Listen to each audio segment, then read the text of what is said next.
بسم اللہ الرحمن الرحیم۔ السلام علیکم ورحمۃ اللہ وبرکاتہ۔ دوستو، آج ہم آپ کے سامنے ایک ایسے صحابی کا تذکرہ کریں گے کہ قبول اسلام سے پہلے مکہ میں ان سے زیادہ لاڈلا کوئی نہ تھا۔ ساری آسائشیں ان کو میسر تھیں۔ انہوں نے یہ ساری نعمتیں اللہ اور رسول کی محبت کے لیے قربان کر دیں۔ یہ صحابی ہیں حضرت مصعب بن عمیر رضی اللہ عنہ۔ حضرت محمد عبدری اپنے والد سے نقل کرتے ہیں کہ حضرت مصعب بن عمیر رضی اللہ عنہ مکہ کے سب سے زیادہ خوبصورت نوجوان اور بھرپور جوانی والے انسان تھے، اور مکہ کے جوانوں میں ان کے سر کے بال سب سے زیادہ عمدہ تھے۔ ان کے ماں باپ ان سے بہت محبت کرتے تھے۔ ان کی ماں بہت زیادہ مالدار تھیں۔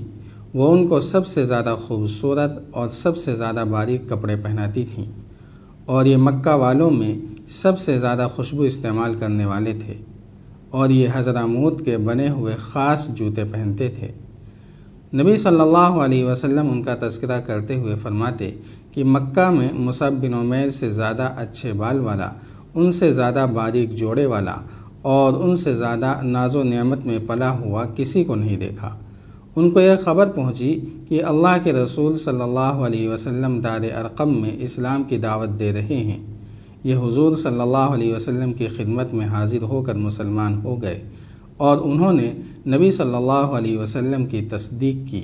وہاں سے باہر آئے تو اپنی ماں اور قوم کے ڈر سے اپنے اسلام کو چھپائے رکھا، اور چھپ چھپ کر نبی صلی اللہ علیہ وسلم کی خدمت میں آتے جاتے رہتے۔ ایک دن ان کو عثمان بن طلحہ نے نماز پڑھتے ہوئے دیکھ لیا، اور اس نے جا کر ان کی ماں اور قوم کو بتا دیا۔ ان لوگوں نے ان کو پکڑ کر قید کر لیا۔ چنانچہ یہ برابر قید میں رہے، یہاں تک کہ پہلی ہجرت کے موقع پر حبشہ چلے گئے۔ پھر جب وہاں سے مسلمان آئے تو یہ بھی واپس آ گئے۔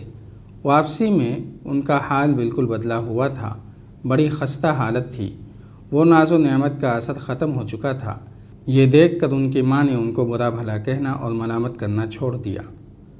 ابن شہاب بیان کرتے ہیں کہ جب یثرب کے کچھ لوگوں نے نبی صلی اللہ علیہ وسلم سے بیعت کی اور واپس اپنی قوم کی طرف لوٹے، قوم کو خفیہ اسلام کی دعوت دی، تو انہوں نے حضرت معاذ بن عفرہ اور رافع بن مالک کو نبی صلی اللہ علیہ وسلم کے پاس بھیجا کہ اپنی طرف سے ہمارے یہاں ایک ایسا آدمی بھیجیں جو لوگوں کو اللہ کی کتاب کی طرف دعوت دے۔ ماحول سازگار ہے، امید ہے کہ اس کی بات لوگ مانیں گے۔ تو نبی صلی اللہ علیہ وسلم نے مصعب بن عمیر رضی اللہ عنہ کو بھیجا۔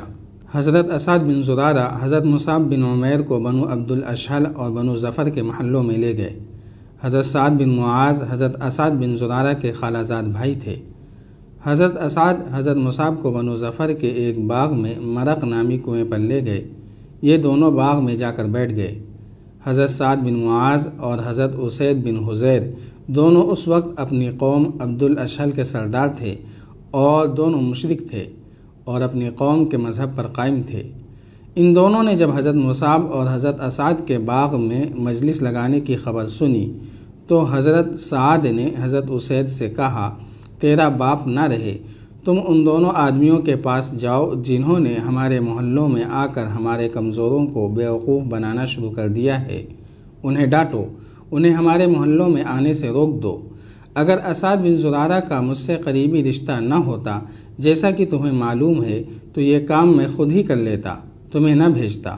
وہ میرا خالہ زاد بھائی ہے، اس کے پاس جانے کی مجھ میں ہمت نہیں۔ چنانچہ حضرت اسید بن حضیر اپنا نیزہ لے کر ان دونوں کے پاس گئے۔ جب حضرت اسعد بن زرارہ نے حضرت اسید کو آتے ہوئے دیکھا تو انہوں نے حضرت مصعب سے کہا، وہ اپنی قوم کا سردار ہے اور تمہارے پاس آ رہا ہے، تم ان کے ساتھ اخلاص سے بات کرو اور جتنا زور لگا سکتے ہو لگا دو۔ حضرت مصعب رضی اللہ عنہ نے کہا، اگر یہ بیٹھ گئے تو میں ان سے بات کروں گا۔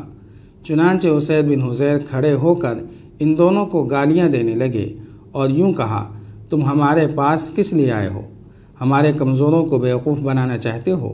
اگر تمہیں اپنی جان پیاری ہے تو تم دونوں ہمارے یہاں سے چلے جاؤ۔ ان سے حضرت مصعب نے کہا، ذرا بیٹھ جاؤ، کچھ ہماری بھی تو سن لو۔ اگر ہماری بات تمہیں پسند آ جائے تو تم مان لینا، اور اگر پسند نہ آئے تو ہم آپ کی ناپسندیدہ بات سے رک جائیں گے۔ اسید نے کہا، تم نے انصاف کی بات کی ہے،